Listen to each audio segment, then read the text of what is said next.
11:30, amigos. Vamos de inmediato con el ministro de Desarrollo e Inclusión Social, Julio De Martini. ¿Cómo está, ministro? Gusto de verlo. Muy buenos días, muchas gracias por el espacio. Claro que sí. Bien, hemos visto esta semana avanzar en el tema, me parece Puente Piedra fue uno de los lugares donde han empezado con ese empadronamiento de hogares vulnerables, pero desde el punto de vista urbano. Cuéntenos. Sí, esto es importante informar a toda la población peruana, sobre todo a la población que se encuentra en las zonas urbanas. ¿Por qué? ¿Qué es lo que nosotros hemos, destacado a principios del gobierno de la presidenta Boluarte?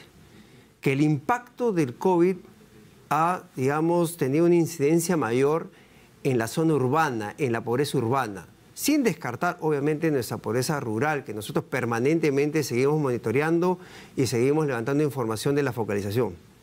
Pero esta pobreza urbana que está sobre todo en los entornos de las grandes ciudades o las ciudades intermedias, es la que se ha vuelto invisible muchas veces.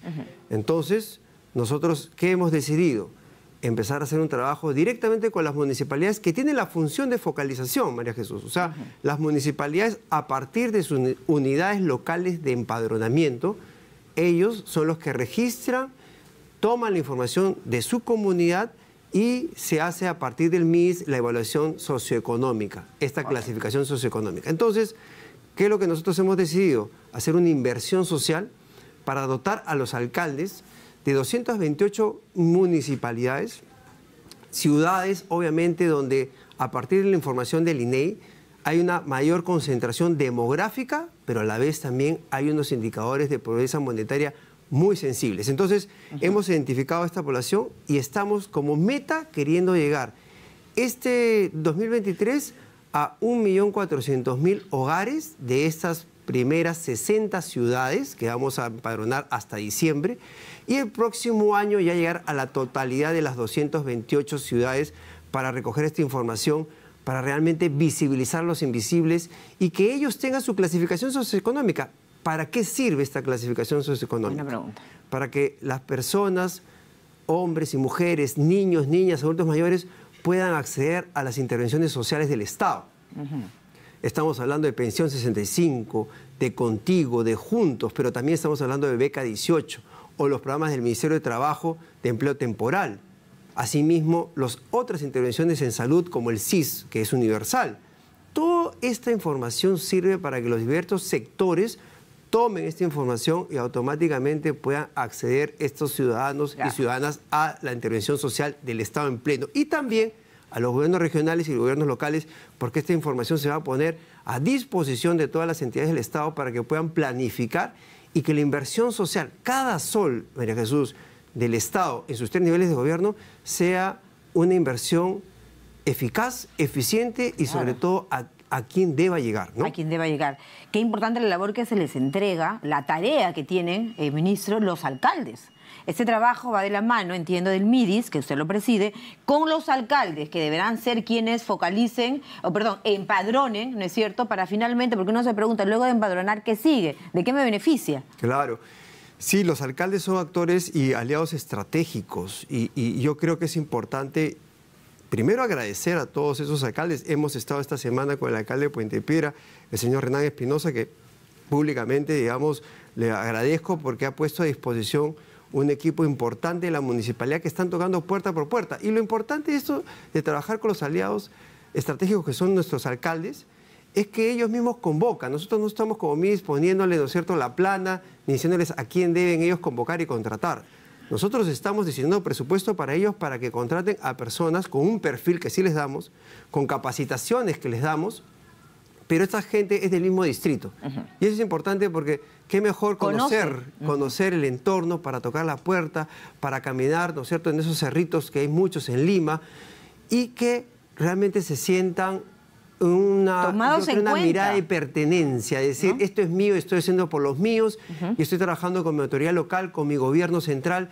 Es el Estado puesto a disposición del ciudadano, María José, que es lo que queremos nosotros. Sí, realmente que el Estado sirva al ciudadano, ¿no es cierto? Porque por años hemos tenido la situación al revés. El Estado se ha servido de los ciudadanos y no es un tema que sea coyuntura, sino casi estructural. Y eso es importante, disculpa que te interrumpa, en eso que has señalado, lo último. Muchas veces hemos escuchado casos en que tú dices, oiga, pero yo justamente no tengo las condiciones necesarias para poder salir adelante y necesito ayuda del Estado. Pero hay otras personas que veo que sí tienen. Entonces, esa es una disrupción en la clasificación socioeconómica que también tenemos que corregir. ¿Estas personas que no están clasificadas van a ser clasificadas? Por supuesto que no vamos a perder de vista también la zona rural. Esto es permanente. La zona rural, a partir de los alcaldes, permanentemente estamos en comunicaciones con ellos, pero a lo largo, cuando el Estado ha mirado siempre la zona rural como primer ejercicio en la intervención contra la pobreza y pobreza extrema, tenemos niveles altos de focalización. Hay que corregir, hay que cerrar la brecha. Estamos hablando de un casi 80% de personas ya clasificadas socioeconómicamente en la ruralidad de nuestro país, pero la gran tarea es en la pobreza urbana, como te decía, porque post-COVID es donde más se ha revelado. Así es. Claro, usted señaló al principio, por ejemplo, esto me quedó un poco ahí que nos desarrolle, porque usted dijo, María Jesús, después de la pandemia ha crecido la pobreza urbana, ¿no es cierto? Si bien es cierto, la mirada en el lado rural está siempre como tiene que ser, porque vivimos un país lamentablemente, históricamente, en centralización y no en descentralización, que es lo que idealmente soñamos, ¿no? Pero en el lado urbano, digamos, ¿por qué ha crecido este tema? Y también hablarle de la migración. Claro. Factores, digamos, que son importantes destacar, como tú lo has dicho, ¿no? Nosotros teníamos pre-pandemia un porcentaje de pobreza que había sido trabajado con mucho esfuerzo, digamos, al 20%, ¿no? Luego, en la pandemia, esto se incrementó en 10 puntos porcentuales, se fue hasta 30% y más. Logramos contener, ¿no es cierto?, desde el MIDIS, hacer una contención de este avance de la pobreza y la logramos retroceder con algunas intervenciones. Estamos hablando de los bonos, estamos hablando de empleo temporal, pero sin embargo, ese retroceso solo significó un 5% menos y hoy día tenemos que nuevamente, por problemas estructurales, mundiales, el tema del elevado costo de los alimentos, el limón, la falta de empleo. Ya no se puede tomar limonada, el ceviche, imagínense, la cevichería, ¿cómo la pasa? Sí, estas son explicaciones que entiendo yo son estacionales, pero de todas maneras, o sea, hay un impacto en la canasta familiar. Entonces, ¿nosotros qué estamos haciendo?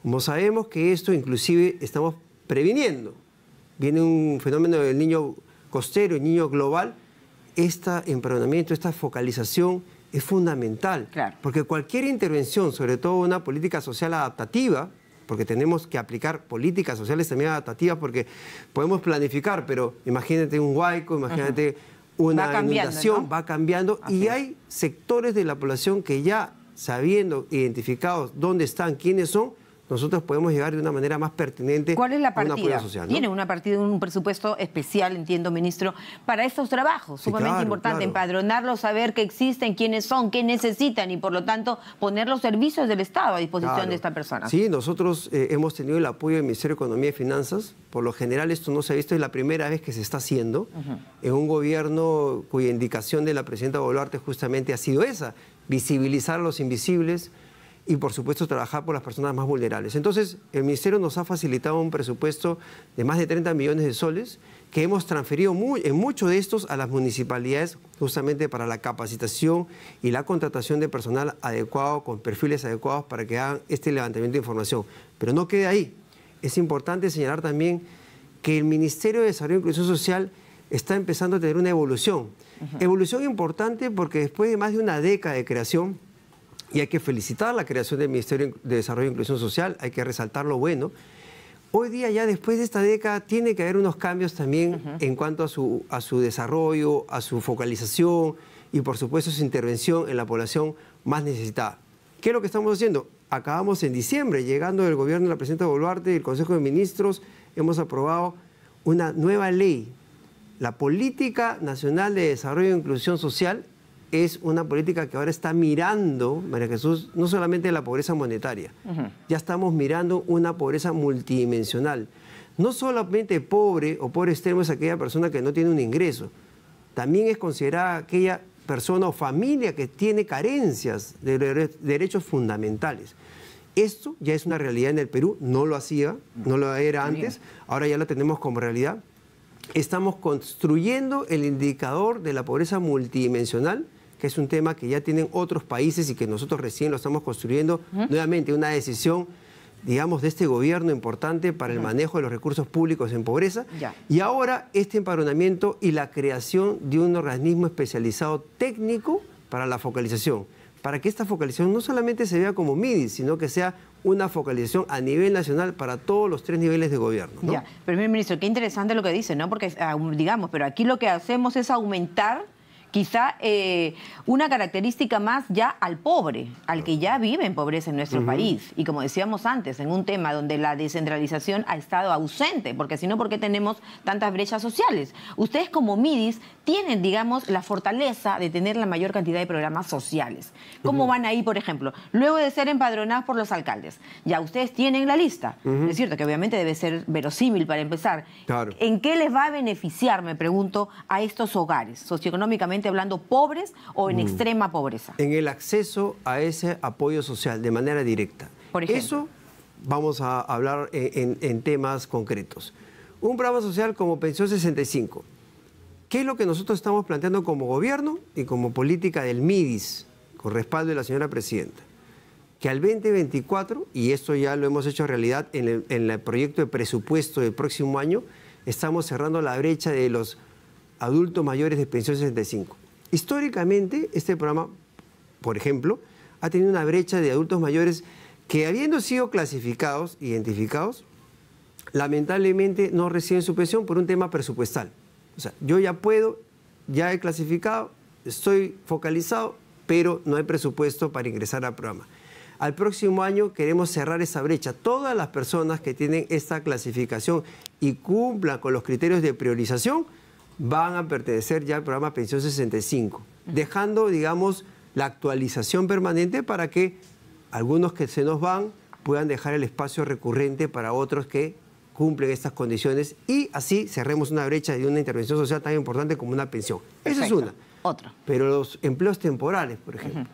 ¿Cómo tú focalizas las intervenciones de Yancasum Perú, que es el programa del Ministerio de Trabajo de empleo temporal? Justamente tienes que identificar en esas zonas de extrema pobreza, tanto rural como urbana, en el caso urbana que teníamos una brecha grande de identificación, para que pueda intervenir este programa y ese trabajo temporal llegue a estas familias clasificadas socioeconómicamente de manera más eficaz y eficiente. O sea, si yo, alcalde, recibo el apoyo del gobierno central en programas Yancasum de empleo temporal, yo ya tengo la información para decir, estas personas van a participar, porque estas personas ya tienen su clasificación socioeconómica y son las que necesitan en estos sectores una oportunidad de trabajo temporal para ingresos familiares. El tema de salud me interesa muchísimo, ministro, ahí, en esta clasificación para luego pasar al empadronamiento y, por lo tanto, para luego tener el beneficio del Estado. Claro. El SIS es un seguro que es universal, sabemos muy bien, ¿no es cierto? Pero obviamente hay intervenciones en salud que requieren también una priorización y una focalización correspondiente. Toda esta información va a determinar, a partir de la complejidad que es la salud pública de nuestro país, cómo el Ministerio de Salud va a empezar a construir acciones directas a quienes más necesitan y en los lugares que más necesitan. Perfecto. Vamos a tocar un tema que es ahorita de público conocimiento, ¿no? La anemia, Jesús. Sabemos que hay un incremento de un punto porcentual, 1,2 puntos porcentuales de incremento en la anemia. Pero la verdad de la anemia, siendo una responsabilidad rectorial del Ministerio de Salud, es que hace más de 10 años está paralizada. 40 puntos más, 40 puntos menos, si vemos la data desde hace 10 años, la anemia no ha cambiado. Y eso no puede ser. ¿Qué decisión hemos tomado con la presidenta Boluarte, el ministro de Salud?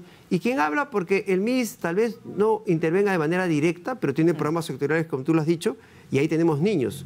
Felizmente los niños, por ejemplo, de Juntos y Cunamás están muy bajos sobre esa media de 40%. Nosotros estamos entre 10, 18%, y esos casos, que todavía tenemos casos de anemia en nuestros programas sociales, obviamente no son los casos de la anemia ferropénica, que se llama, que es obviamente la falta de hierro. Ya son otros casos más complejos que también con el Ministerio de Salud tenemos que tratarlos, ¿no? Entonces, ¿qué es lo que estamos haciendo en el tema de anemia? Con esta focalización, ¿qué es lo que va a permitir? Esos distritos donde se va a aplicar esta intervención del Ministerio de Salud, que se llama Niños de Hierro, va a ser más minuciosa en dónde, a quién y cómo se tiene que llegar para que revirtamos históricamente ese 40 más 40 menos por ciento que no se puede obviamente permitir, ¿no? No se puede permitir, y más aún en un país donde tenemos las fortalezas agrícolas que tenemos, tienen tantos microclimas, ¿no es cierto?, etcétera. Pero qué bueno que se haya enfocado también el tema de la niñez y ahora para el tema de la anemia. Pero me mencionaba usted, Puente Piedra fue el primer distrito donde lo hemos visto a nivel urbano. ¿Hacia dónde apunta este plan? Apuntamos a más de 60 ciudades primeras este año, de las 228 que es la meta, ¿no? En Lima Metropolitana tenemos un promedio de 21 distritos que vamos a intervenir. Lima Metropolitana y el Callao, ¿no? Estos 21 distritos obviamente son, como te comenté, los demográficamente más poblados. Estamos hablando de San Juan del Lurigancho, estamos hablando de Puente Piedra, estamos hablando de Caraballo, San Juan de Miraflores y otros tantos distritos de nuestra gran Lima Metropolitana. Y en el Callao estamos hablando de Ventanilla, obviamente, que tiene niveles de pobreza extrema, Mi Perú, y el Callao Cercado, que tiene zonas también muy vulnerables. Muy vulnerables. En todo y a sentido, nivel nacional, sí, claro, en todo sentido. Seguridad ciudadana también. Sí, ese es un complejo problema nacional también. Así es. Y a nivel nacional estamos hablando de las ciudades de Trujillo, de Arequipa, de Piura, o sea, ciudades intermedias donde en el entorno de la ciudad también hay esta condición de pobreza extrema y de personas que necesitan y ahorita son invisibles para el Estado. Claro. Qué bueno está eso de visibilizarlos. ¿Cómo van las PIAs en la selva? Muy bien, las PIAs obviamente es una intervención de articulación maravillosa, no cabe duda que es cómo tú acercas el Estado al ciudadano, no el ciudadano al Estado. Entonces, nosotros tenemos una geografía dispersa, tú lo sabes. Nuestro país es maravilloso, es hermoso, pero es complejo. Tenemos una Amazonía que en muchos casos solamente se accede por las cuencas de los ríos. Así es, no hay otra forma. Tenemos una zona andina y centros poblados que están sobre los 4.000 metros sobre el nivel del mar. Entonces, para eso se han, digamos, focalizado a partir de un programa que se llama País, ¿no? País. Y este país tiene varias intervenciones. Una de ellas es en las PIAs, que es estas plataformas itinerantes de acción social, ¿no? Que va no solamente por los ríos de la Amazonía, sino también por el lago Titicaca, que hace poco ha sido el primer lanzamiento de las PIAs en el Titicaca. Va a todas las islas de los suros maravillosos, identificando a gentes para que tengan su DNI, que es básico la identificación, pero también para que tengan acceso a las intervenciones de salud, del mismo MIDIS, del Ministerio de Población, de Mujer y Poblaciones Vulnerables, y otros sectores que se suman. Ministerio de Trabajo. Ministerio de Trabajo, ¿no es cierto? Y otros sectores que se suman, ¿no es cierto?, a estas embarcaciones que parten por varios días, de verdad son una primera línea de esfuerzo del Estado y servidores públicos que hay que destacar, ¿no? ¿Qué sigue, ministro? Entonces, Lima, van a viajar al interior del país también, y quizá el llamado a los alcaldes, ¿no? Que se apuren, que no sea lento el proceso, porque muchas veces anunciamos algo, pero nos demoramos tanto, el Estado peruano es gigante y es a veces... se quiere un poquito más de eficiencia y acelerar las cosas. Sí. ¿En qué han quedado con los alcaldes en el empadronamiento? ¿Hay un plazo? Claro, yo te comento esto y acá en honor a la verdad tengo que resaltar la gran aceptación y compromiso de estos 60 alcaldes que en este año se va a hacer esta focalización a nivel nacional, ¿no?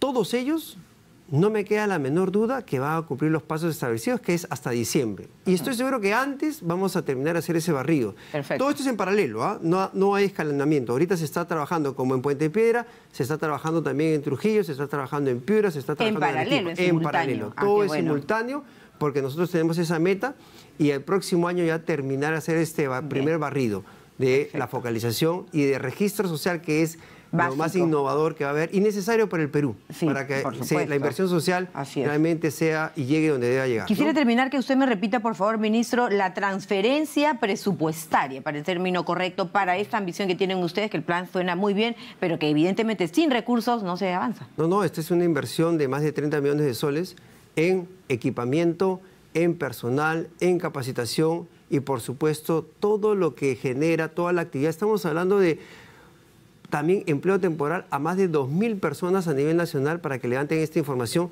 debidamente acompañados también técnicamente por el INEI, que es la entidad que recoge la información en todo nuestro país. Nacional Entonces, este trabajo es muy minucioso, muy técnico y creo que es importantísimo. Y le voy a pedir a la producción que me dé un minuto para esta pregunta que es básicamente del Ejecutivo. Han pedido ustedes la situación esta de la seguridad ciudadana, ministro, tema central. ¿Cómo va la respuesta del Congreso al Ejecutivo? Las facultades. Claro, las facultades, un tema principal es la seguridad ciudadana, pero no solamente en seguridad ciudadana. Por ejemplo, el MIDIS tiene ahí dos propuestas en tema de facultades legislativas importantes. ¿Qué es esta, la que te comentaba? La creación del organismo técnico especializado para focalización. Eso va a generar un antes y un después de la focalización. Y adicionalmente estamos pidiendo competencias compartidas con otros sectores para infraestructura social. Esto también es importante en tema de pobreza, porque no solamente a partir de infraestructura social, que son muros de contención, que son canales de irrigación, puentes, caminos vecinales, pequeños puentes. Esa infraestructura social la puede hacer Foncodes y estamos pidiendo al Congreso que nos habilite esa posibilidad de tareas compartidas con vivienda, con transportes o con agricultura. Puentes Bailey, por ejemplo, que hemos visto hace poco una inauguración de los puentes Bailey. Ministro, es una salida importante y para muchos lugares que quedan desconectados, ¿no? Pero le preguntaba el tema de la dación de facultades. Hoy se están suspendiendo posiblemente un alcalde en Trujillo. ¿Y cuál es la razón principal? La inseguridad ciudadana, por ejemplo. A ver, es que sobre varios problemas complejos de nuestro país, uno de los principales, si no el principal, es la seguridad ciudadana. Todos nosotros necesitamos tranquilidad para vivir bien. Y por lo tanto se está haciendo todos los esfuerzos en plantear una serie de normas a partir de estas facultades legislativas desde el Ministerio del Interior, normas que van a causar un impacto pero al Congreso, le pregunté al Congreso, claro. ¿Qué va a hacer? ¿Va a dar las facultades? ¿Qué harán? ¿Qué va a pasar? Mientras se deciden, la gente... No, estamos en todo el proceso, todos los sectores estamos yendo. Mi sector, por ejemplo, ha estado el día de ayer, Seguro del Interior lo mismo, y los otros sectores de vivienda, de agricultura también con las propuestas. Estamos en la Comisión de Constitución, se está viendo la constitucionalidad de estos pedidos. En un corto plazo, porque también hay que destacar acá que el Congreso sí está claro en que esto es una prioridad, lo están trabajando de esa manera seria. Estoy seguro que en un corto plazo vamos a tener la respuesta de estas facultades y esperando sobre todo el MIDIS que nos apruebe esto, porque está bien, es importante el tema legislativo, es obviamente su competencia del Congreso de la República, pero sí hay normas que de repente necesitan más discusión, más tiempo, sí, más por supuesto, análisis, pero estas son de acción inmediata y por eso pedimos al Congreso de la República que nos apoye técnicamente, ¿no? Muy bien, ahí está el pedido frontal y directo al legislativo para avanzar en este tema de la inseguridad ciudadana. Bueno, ministro, gracias por, sobre todo, ¿no? Dar las respuestas a tantas interrogantes, este tema del empadronamiento para que la población realmente sienta cada vez más el acceso al Estado. Gracias. Gracias a usted. Que les vaya muy bien en este ambicioso plan.